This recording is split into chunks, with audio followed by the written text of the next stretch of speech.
Good afternoon. Welcome on Speak Your Mind. I'm your host, Shami Lochanlal.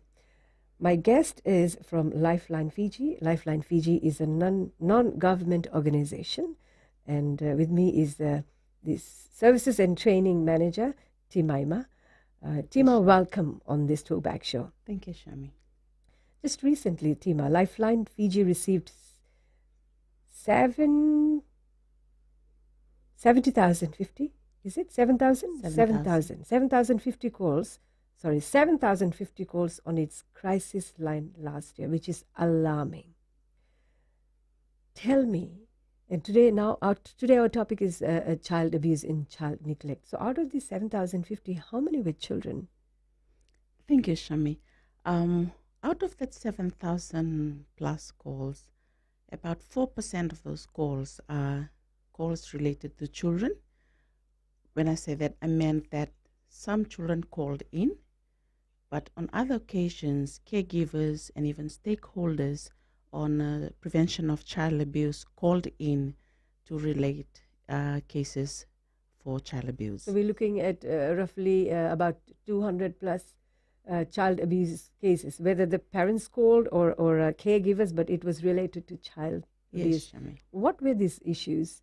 Vinaka, cases coming into Lifeline Fiji, cases of suspected child abuse, parents finding difficulties in communicating with children, child welfare, of course, attempted suicide, that's a referral from stakeholders and even schools, self-harm, and of course cumulative harm or cumulative effect of child abuse on adults with abuse perpetrated towards them when they were children. So these were the cases which were inclusive of the figure you said, 7,050. These were the types of calls. If you break it down to further, so there were issues related to other abuses as well.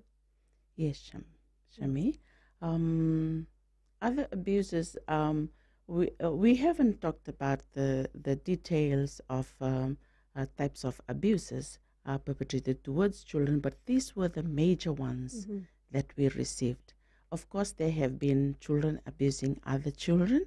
There have been unplanned abuse, whereby parents unconsciously projected abuse towards their children.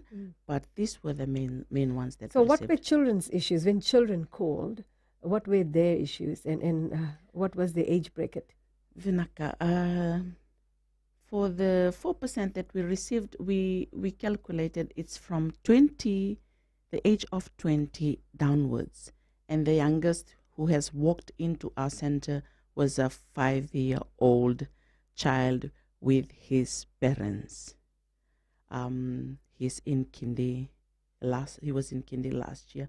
Having said that, with children who are calling in, some of them have complained that parents do not understand them the way they are. They feel that they are not loved. They feel that they have been discriminated by their parents or their caregivers or even teachers in school. And it's interesting to hear their story and how these thoughts come about, simply because they are seeing things from their perspective as a child. What do parents say? How do parents justify? For those parents who have accompanied their children, we are able to work with them to be able to understand where the children are coming from and to work with children to understand where parents are coming from. Now, for children who do not have their parents calling in for them, whereby children are calling, we work on the child's best interest, and at first it's definitely the child's perspective is something that we look into, and we try and understand them the way they are. Gradually, in the process of providing support, we try and empower the child to look at how the parents are parenting and what would be the best one or the best option they would love to do to have the parents to address them with. At the same time, having said that, at the same time, we work with children to be able to understand the perspective of parents, where they're coming from. Yes. I think both parents and children have to come to a common ground. Parents have to understand what rights children have. They need to understand what is abuse when it comes to abuse and neglect and hear children. So we are going to talk at length about that. But Lifeline Fiji also received most calls from its red zone area. Tell me about this red zone area. What is this red zone area and where in Fiji? Red zone area, Lifeline Fiji's core business is suicide prevention, intervention, and of course postvention. For the last year, we have been having a lot of calls on these issues from the Nosori corridor. And when I say Nosori corridor, it's including the Rewa subdivision, the Teleo subdivision, part of Nakasi. And our statistics comes from Fiji Police Force. It's either cross-referral and also the request on our part towards Fiji Police Force for the statistics on that area. So if you had to look at the background of these children and the red zone area, you say mostly the Central Division. Yes. What background do they come from? Now, it's alarming to say this, Shami, because generally we would think that children from broken backgrounds will definitely be in this zone.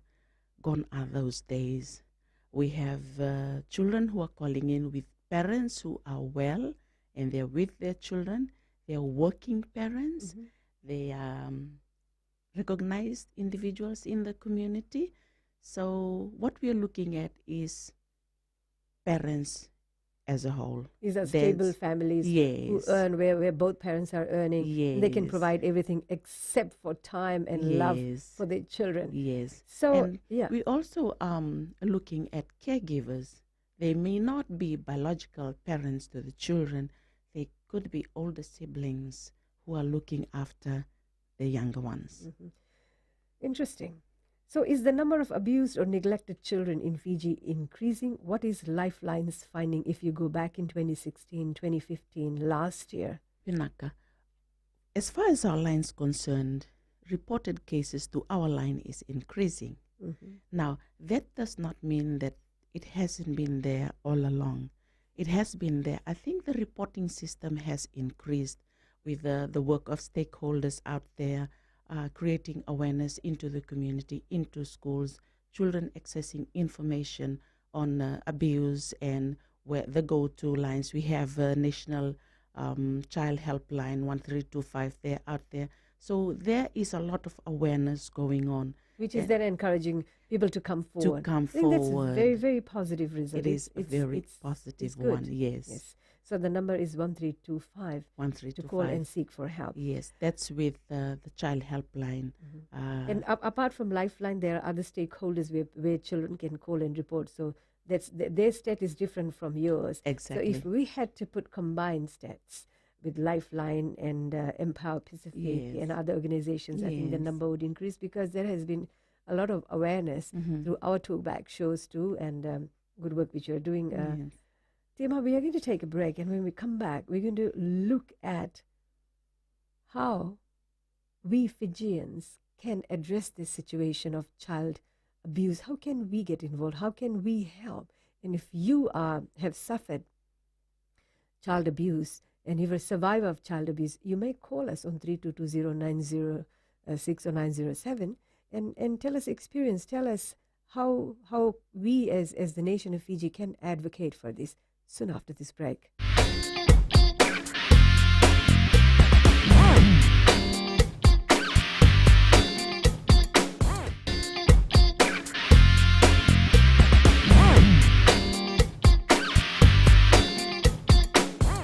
This is Speak Your Mind on Gold FM. And as we speak, you can also visit our social media page, Facebook, Speak Your Mind, and put your comments there too. About child abuse, child neglect, and how can we as Fijians get involved in this. Now, Tiba, let's talk more about child abuse. Let's go to the core of it and help our viewers and our listeners to get engaged in this. The development stages of a child's life is very important. So who needs to be involved and how? Thank you, Shami. Now, when we talk about development stages of a child, it's interesting that when a child comes into this world, he or she does not come alone. She needed the support of two separate individuals to be able to enter here. And that's definitely a dad and a mom. Lucky for the child if they are both there. Now, when we think about that, it'll be good for the child if they're there. But at the same time, do they really know, or are they really aware of what the child needs in order to survive this world? We provide the best we can for our children with basic needs. Education, food, and other things. And How can other we help things. parents understand children? That is very, very important, Shami, because we give love the way we want it given us. We project love the way we want it projected to us. Now, for a child to be able to receive love, the child has his or her own languages.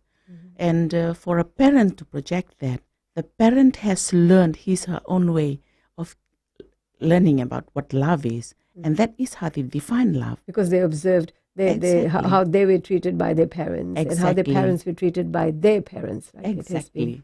So when we look at a child, basically as a parent, we project what we think is best for the child. Which may not be the right approach. Which may not at all times, may not work that way. Now it's very important to spell love the right way. We need time.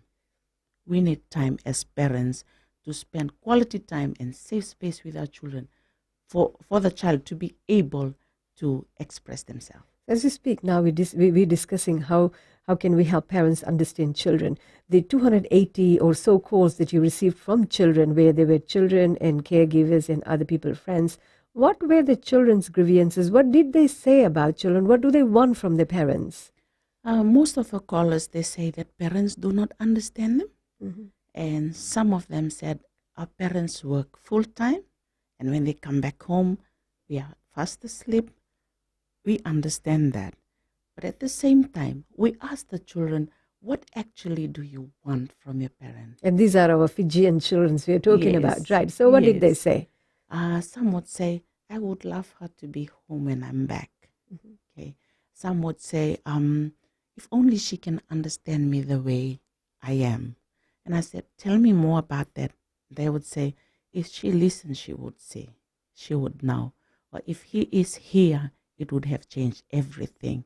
So basically, when we ask more, we found out that it's the time that they need with their parents. Some of them have been substituted with materialistic things, which is not bad. At the same time, it does not meet the need represented by the child. So it sort of drove them away from that need for relationship. Relationally, they need that from their parents. Yes, or their gadgets, caregivers. social media, internet, these are materialistic relationship which we hand our children. Yes. Normally, it's been observed. I have personally observed with parents who go to places or gatherings, and to keep the children busy, they hand them with a mobile gadget or put them on videos, and that's it. But here, interestingly, it's good to hear children what they want. So they are saying the parents are not understanding us. Exactly. And listening to them. And it's also important, Shami, to think in the line that one size cannot fit all. When we look at the ages of children and the stages of development, there's always a difference between the age group and also the needs represented. When we talk about a 5-year-old boy, he may need 5 minutes of our time as a parent. With a 15-year-old boy, it may be a totally different ball game. Maybe doing things together would work. Maybe 15 minutes or half an hour of discussion with this young man will get his attention. So it's important for us parents to work our way and know the differences in the needs and the development stages of our children. So what should be the approach towards children to be able to understand them better? I think spending time with them is the best option. Listening Hear to out. them. Yes. Allowing them to communicate, Exactly. talk, and not shunning them off, saying, okay, enough, don't talk too much, this is your chore, this is what you need to do, and that's it. Exactly. I remember I've watched a video clip a while ago where a 2-year-old young man walked into the bathroom took up his dad's shaver and started combing his hair With the shaver. in his own terms. And then mom walked into the bathroom, found him, and then took a video of him and asked him, "What are you doing?" And he said, "I'm combing my hair." So from the perspective of the child, he is combing his hair. But he's using a shaver, right? Exactly. And mom Shaving off his hair. Yes. Mom took time to just hear him out. Mm-hmm.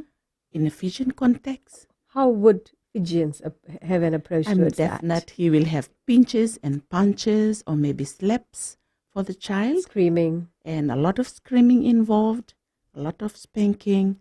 When we look at child development, it does not help the child to learn the behavior of expressing himself.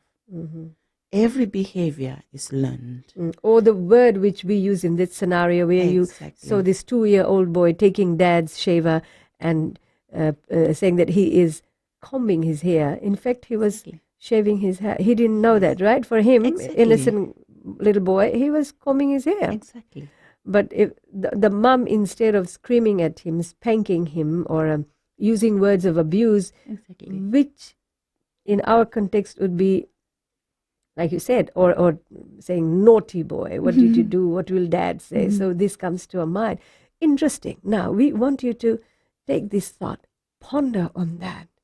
Why would we want to punish our children for doing something? They are innocent. They do not know. Would we not want to take another approach and tell them, this is a shaver, this is a comb, educating them at the same time? So, very good point. And as you ponder on that, we'll be right back and talk more about child neglect and child abuse and how we as a society in Fiji can be of great help.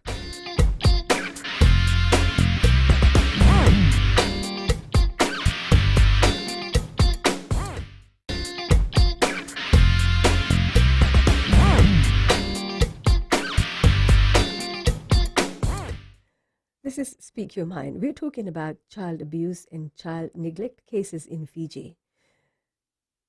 People are getting more aware of it. Children are recognizing their rights. Children know what is right from wrong, and children are coming forward to report these things.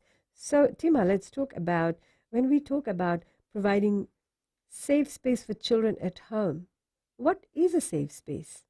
That's really interesting, Shami. When we talk about safe space, we're talking about a space where children can be themselves, to be able to express themselves, the way they see things, the way they feel about things, without being reprimanded. Now, when we say safe space, it needed time. And for us parents, we know the answer. But when we give them the space to express themselves, we are empowering them to be able to be confident, to share or to come out with issues that are relating to what they're going through.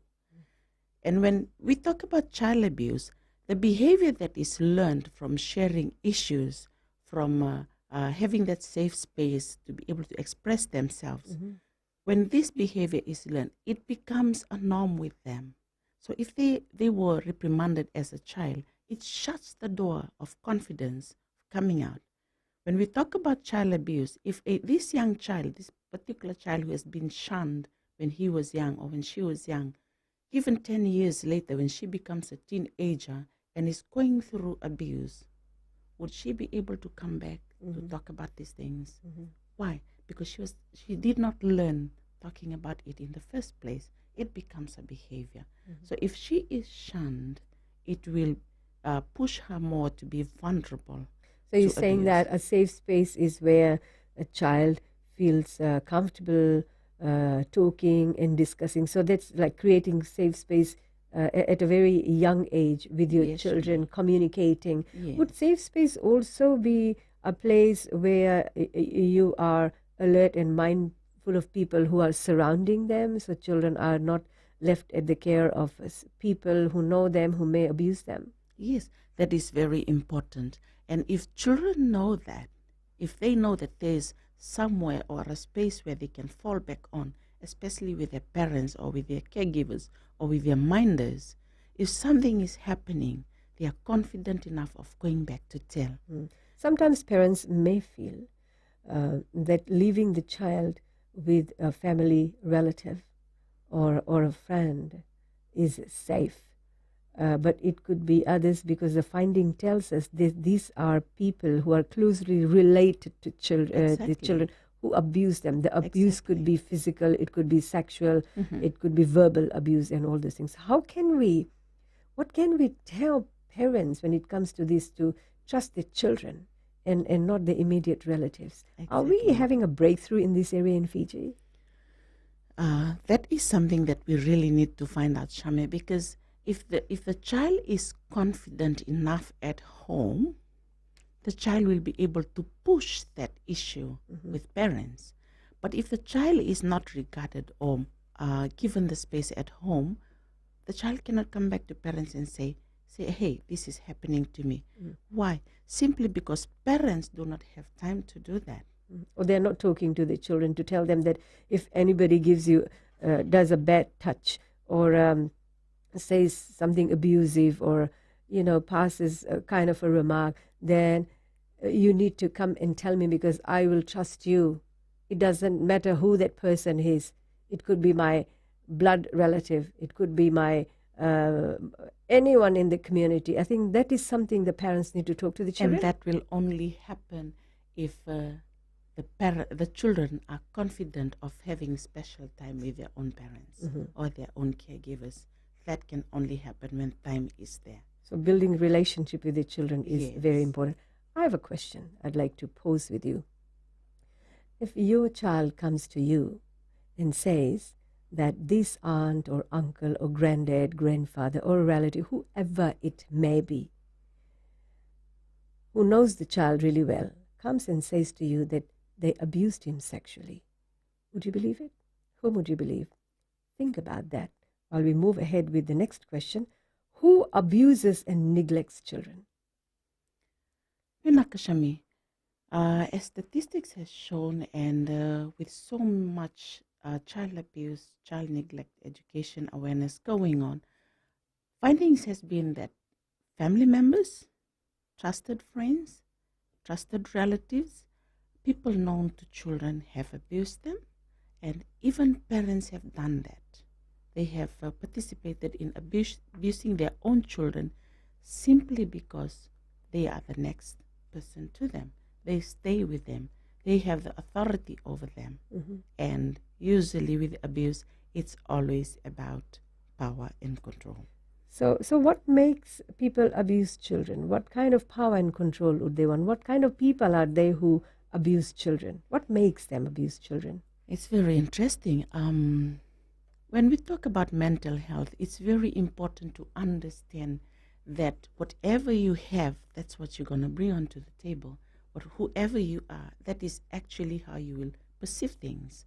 So if I'm a parent and I'm going through a hard day, when I get back home, I take that back with me. And if children are not actually behaving the way I expect them to be, I take that out on them unconsciously. Parents, caregivers, mentors, and adults are doing that with their children. Unconsciously, it's been done there. And then at times, people are aware of what they're doing. So the children become victims of... Becomes the victim of the situation. Parents tend to vent on their children because of Exactly. this. We're going to take another very short break. When we come back, we'd like to know, are victims of child abuse more likely to engage in negative outcomes later in life? What will be their future? So do join us soon. And feel free to visit Speak Your Mind Facebook and to post your comments.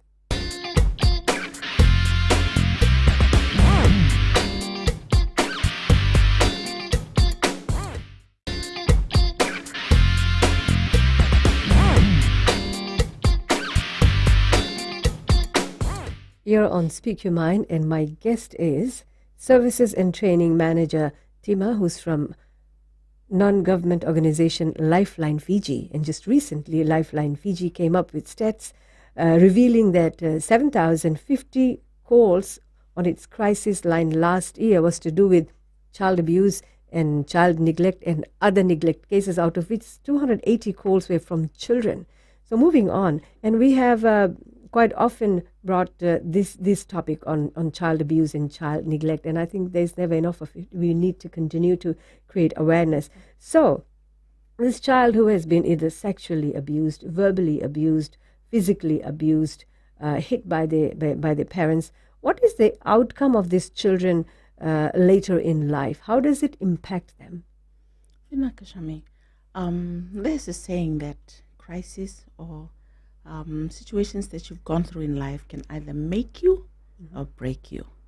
So most children who have gone through abuse in their childhood days, they have become better people, better persons, individuals in life, and better parents. At the same time, there are those who haven't recovered, and they're still continuing the trend of abuse that has been taught, indirectly taught to them through their childhood years. So, Shami, it's actually natural to be able to give as you have been given, to act at it has been acted upon you. Having said that, children who have gone through abuse, most of them have recovered, have chosen to go another pathway, but most of them are still continuing.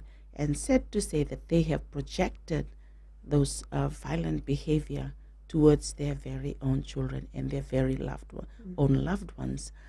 We've even received cases of adults, perpetrators of violence in the home towards their spouses. And when we take them back to their childhood days, they were witnesses to violence going on in the home.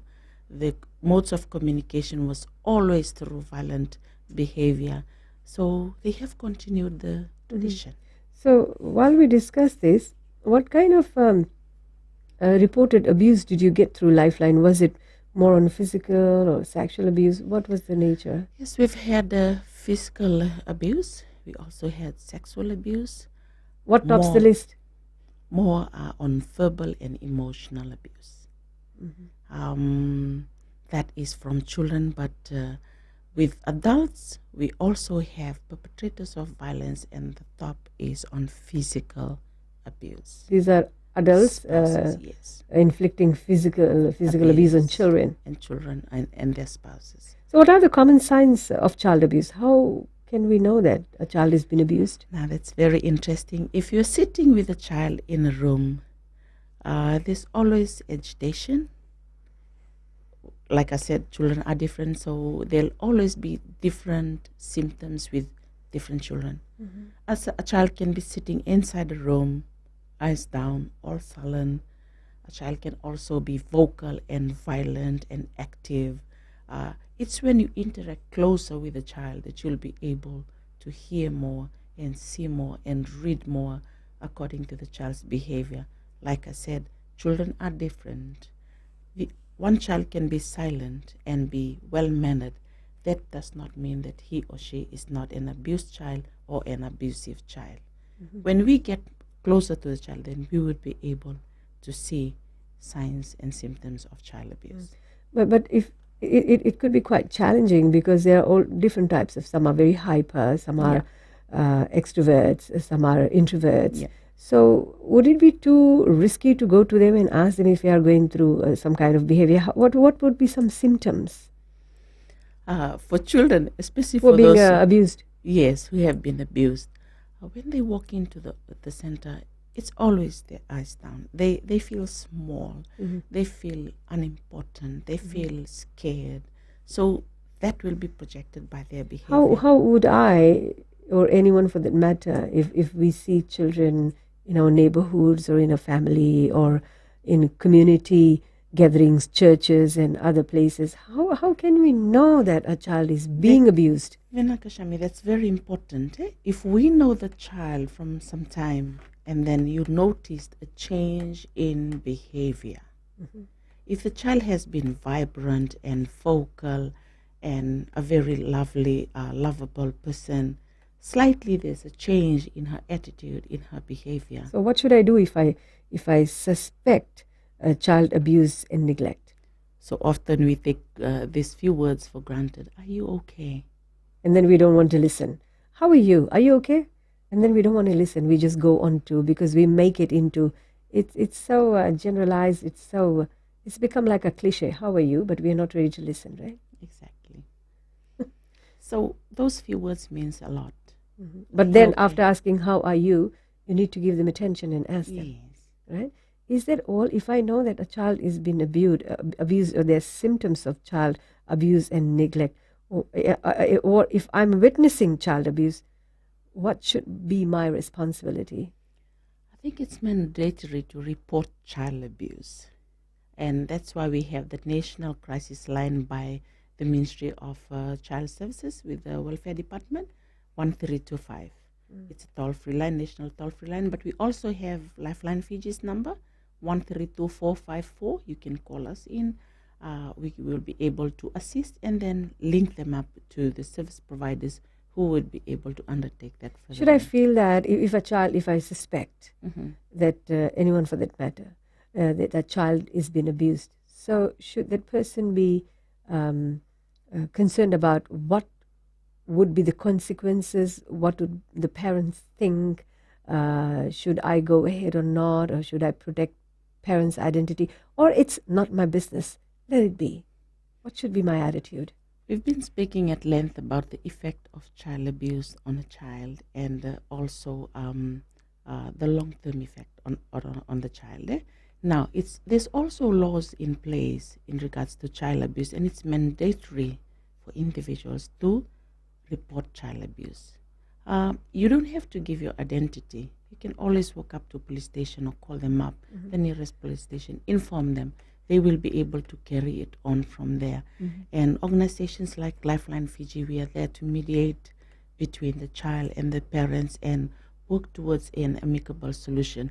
We had a case whereby a mother was separated from 4 girls, and at the moment she's been living away from them by the law, and the dad has now to look after 4 young girls on his own, because by law the mother has been separated from them. As we speak, it's been a hard job for the dad, and the girls, they cry every day because they needed their mom. The youngest child was 3 and the eldest child is 9.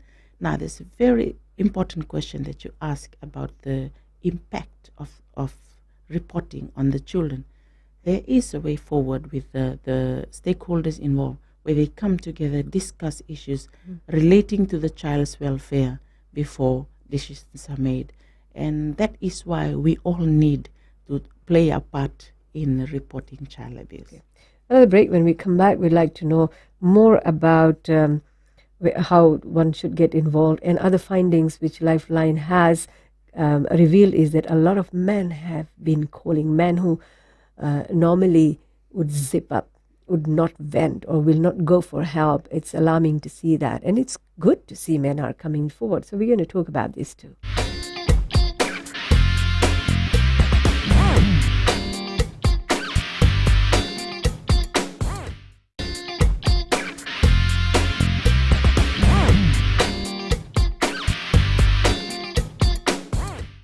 This is Speak Your Mind on Gold FM, and Tima is here with me, Services and Training Manager with Lifeline Fiji, and we are talking about child abuse and neglect cases in Fiji. Now, some very thought-provoking questions that we need to ask, and for us to each one, every Fijian, to get involved in. Why should I report child abuse?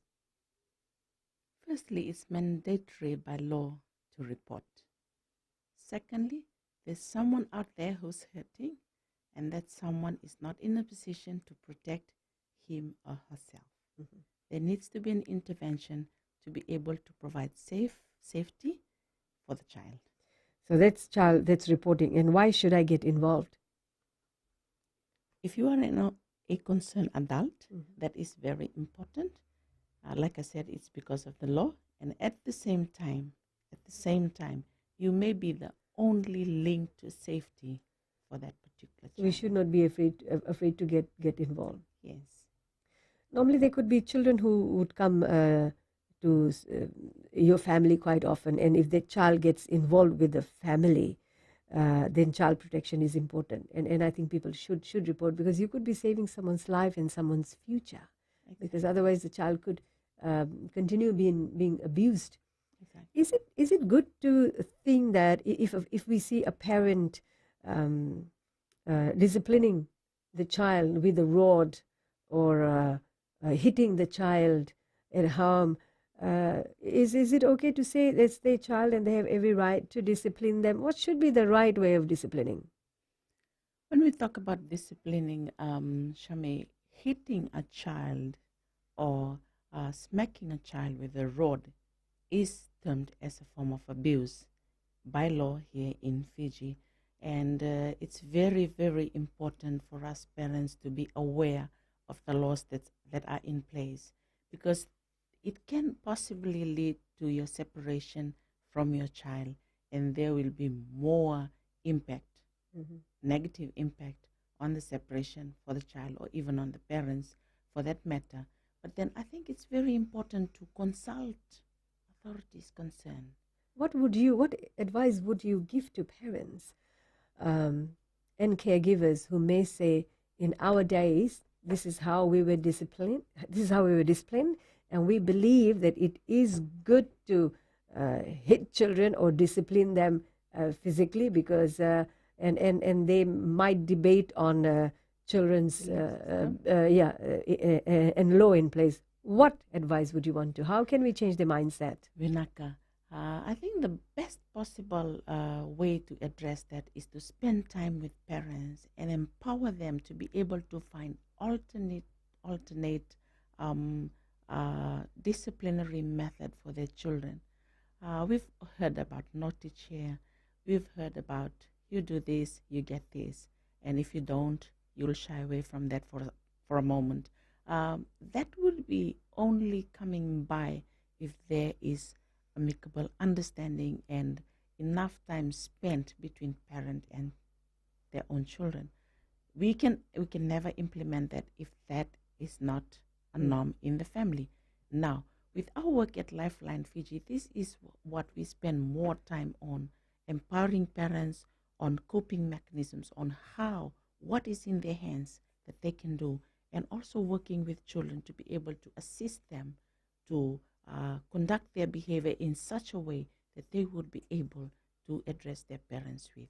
So it's very important to work with both the parties involved and abide by law as well, because children know their right, and in which parent would want to treat their children in isolation isolation and with such behavior. I mean, it breaks my heart. It would break any parent's heart. So we love our children, and our actions should speak.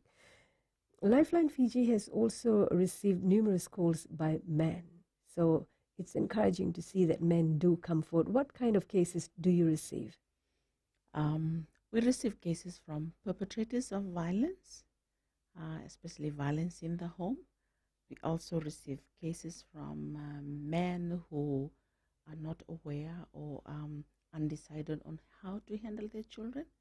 We receive cases from elderly men who are at home and they just don't have anyone to talk to after the grandchildren left for school and the children left for work. So they are idle and they are alone at home. They needed someone to talk to. Most of our callers are men who heads the family. And are these men abused as well? Some of them, not all of them. But what they want is how can they continue without hurting their family. They want someone to listen to them. Yes. So they are breaking the barriers of how they say that men should not cry, men should not go and discuss about their situations, because men carry so much in their heart. They are the breadwinners, they are the providers, they are the head of the family, and they need a listening ear, which Lifeline is giving. And society defines men as a masculine person, a tough one who does not cry. I remember when we were young, when the boys cry, grandmother would say, "Hey, you're not a girl. Do not cry. You're not a girl." So they've grown up with that culture of silence where they just have to be, despite having these emotions and everything that's going on inside here. But it's interesting to see that even men have tear ducts. That's true. And it's normal. It's natural. I mean, it's natural. Don't be abnormal. It's good to cry. Tell me, Tima, how can we help Lifeline? How can public come forward to help? Lifeline Fiji is a non-governmental organization, but at the moment it is totally a volunteer organization where the staff of Lifeline Fiji works without pay. We are here to support, and we're here because of the passion that we have for the work that we do. If you're listening out there, you would like to support the work of Lifeline Fiji in terms of volunteering, please do come forward. We have our website where you can access volunteerism forms. You can also contact us on 132454 or on our website, our Facebook page. If you would like to support the work that Lifeline does in monetary terms, we would love to have that. If you would like to support our awareness program, please do contact us. Let us know. We would love to have you on board. Let's partner in this work that we are doing just to save one more life a day. It makes a lot of difference. And if you're listening out there, our national toll-free number is 132454. For you children listening from hospitals around Fiji who have been admitted on child abuse, or you're just sick and you're with your parents in hospital, we are thinking of you, and please do call us on 132454. We would love to hear from you. And help you as well to do contact Lifeline Fiji. And remember, Lifeline Fiji, if you're in any crisis, they're always there to help you, whether you're a parent, whether you're a child, whether you're a husband and you're a wife. Remember, together, we can make Fiji a very healthy nation. We need to take care of each other. We need to know our neighbors. We need to observe and be alert. And we are called the Friendly Fijians. Thank you very much, Tima, for coming on this show. And we wish Lifeline all the best. Lifeline, the management and the volunteers are doing a great job in providing great service to Fiji. And we need to help an organization like Lifeline Fiji. So have a wonderful week, and we'll be joining together on Speak Your Mind again on Tuesday at 12 p.m.